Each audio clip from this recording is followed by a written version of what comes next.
Bienvenue Mère, bienvenue tout le monde sur notre petite mini-série pendant ces 9 jours sur pourquoi le temple a été détruit. On continue dans notre histoire de qui donne toutes sortes de raisons pourquoi on a eu cette catastrophe. Alors on recommence on reprend la liste. Amar Rav Amram Berei de Rabbi Shimon Bar Abba. Rav Amram, le fils de Rabbi Shimon Bar Abba, il dit dans le nom de son père, il ramène son père, Amar Rabbi Shimon Bar Abba, Amar Rabbi Hanina, que son père il ramène ça dans le nom de Rabbi Hanina. לא חרבה ירושלים אלא בשביל שלא הוכיחו זה את זה. Jérusalem n'était que détruit que parce qu'ils ne réprimandaient pas un à l'autre.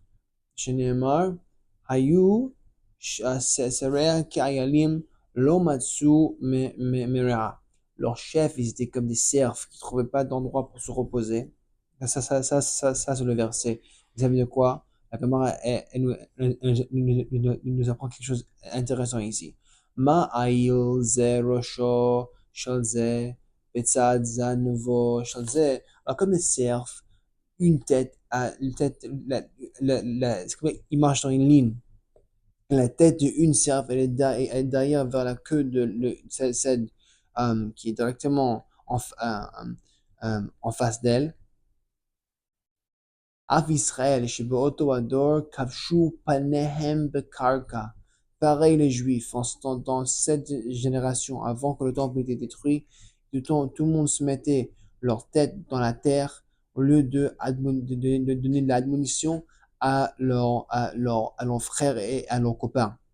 Mais ils n'ont pas donné de la réprimandation à un à l'autre, à leurs copains. On voit comment c'est important de dire à ton copain quand tu le vois en train de faire une faute. Pas un concept de demander s'il a honte ou pas, juste carrément de dire, écoute, il faut pas faire ça. Si quelqu'un, il voit quelqu'un qui fait des péchés et tu le réprimandes pas, c'est comme si maintenant tu es d'accord avec lui. Il y a un concept.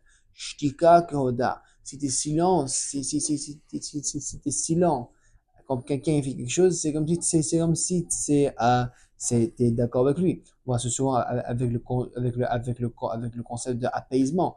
You're appeasing, parce que si tu dis rien, tu sais pas que il le prend comme si c'est d'accord avec ce que tu es en train de dire. Et j'aime bien un côté d'être neutre dans ses regards par rapport aux mitzvot. Si on voit un juif qui est en train de faire un péché, il faut qu'on le réprimande, il faut qu'on dise que c'est pas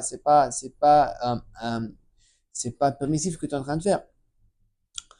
Et à cause de ça, on a eu la destruction de le temple. Alors, on peut dire, mais c'est pas mon problème, tu vois, ça c'est lui et ses propres mitzvahs. Mais la vérité, c'est que chaque juif, ils sont connectés.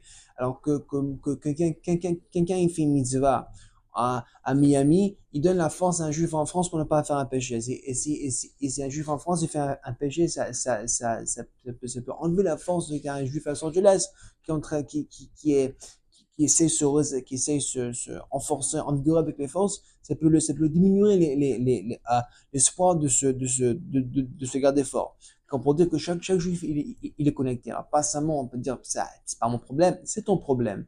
Il y a un concept. Quand Israël, Aravim, Zalezeh, chaque juif, il a un garanteur pour un autre.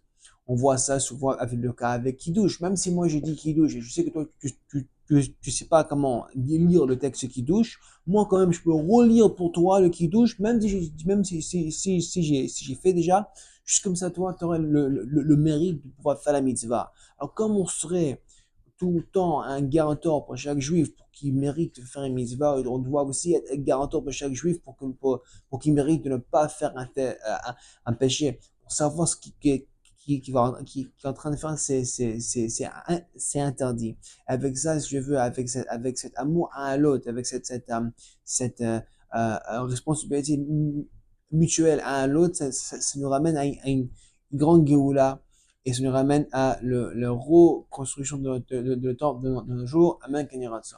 Et bon jeûne à tout le monde.